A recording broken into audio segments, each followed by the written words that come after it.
très très compliqué, très chaud entre l'Union européenne et la Chine au niveau des négociations commerciales, vous le savez.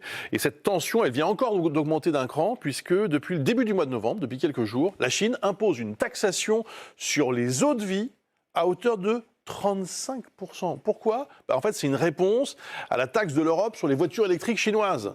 C'est le moyen qu'a trouvé la Chine pour répliquer. Et cette sanction, elle pèse lourd sur la filière du cognac en France. Reportage en Charente, Sarah Francesconi et Whittle Stanik. La Chine est le deuxième marché d'exportation pour le cognac, juste derrière les États-Unis.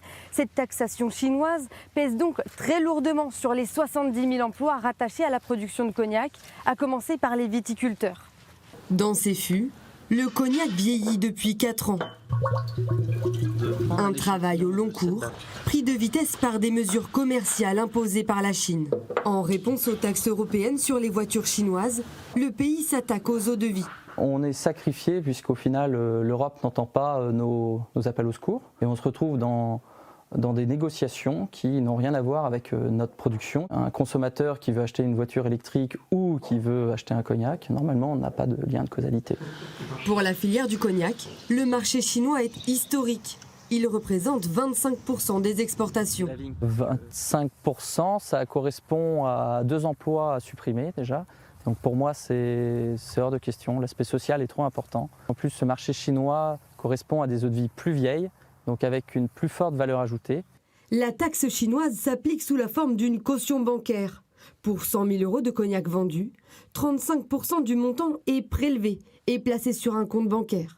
Si la Chine met ses menaces à exécution, l'argent sera encaissé.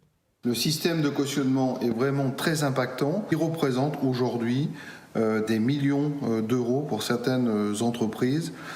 Et d'ailleurs, certaines commandes ont déjà été annulées au regard de ce système de cautionnement. Cette sanction financière menace un savoir-faire ancestral. Comme des alchimistes, les tonneliers transforment le bois de chêne pour donner au cognac sa couleur d'or. Vous avez vu la couleur ? La couleur que vous voyez, elle va progressivement se donner au cognac. Et ses arômes. Là, on a l'amande amère, l'amande grillée. Aujourd'hui, 97% du cognac est exporté à travers le monde. Pour absorber la crise annoncée, l'une des solutions serait peut-être de séduire le public français. Aujourd'hui, il se consomme autant de whisky en France que l'on vend de cognac dans le monde. Donc c'est quand même un chiffre énorme. Je pense qu'il faut qu'on redevienne souverain dans notre pays, qu'on apprenne à faire découvrir le cognac aux Français. Proposer des cognacs un peu plus faciles à boire et plus faciles à accéder en termes de tarifs. En 2024, la filière cognac enregistre une baisse de son chiffre d'affaires, moins 200 millions d'euros par rapport à l'an passé. Il y a du neuf. Oui, il y a une rencontre. Hier, la filière du cognac et de l'Armagnac se sont rendus à l'Elysée. Il y a une rencontre avec Emmanuel Macron. Rencontre qualifiée de positive par la filière, puisqu'apparemment, l'Elysée arriverait à renouer le dialogue avec Pékin pour essayer de trouver une autre solution que ces barrières douanières. Merci.